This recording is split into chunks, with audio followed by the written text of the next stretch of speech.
呢個景觀有冇 feel 先？有冇少少似曾相識？今日嚟到錦上路站，睇一個啱啱有現樓嘅屋苑，係大型屋苑嚟嘅。由地鐵站行唔使100米就返到屋苑。不愧由地鐵管理，成個屋苑環境打理以至保安都係非常有保證。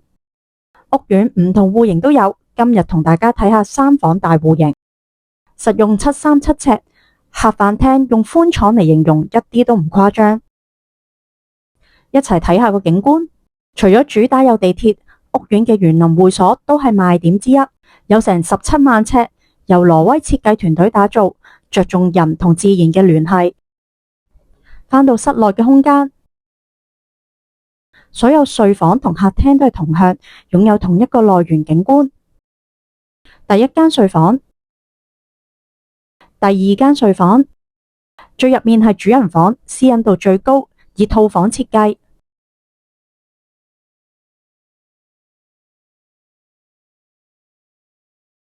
另一個浴室位置，3房戶型，但工人房係基本。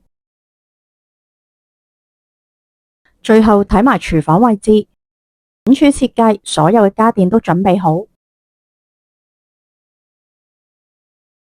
睇完呢個單位，你會揀元朗定錦上路站呢？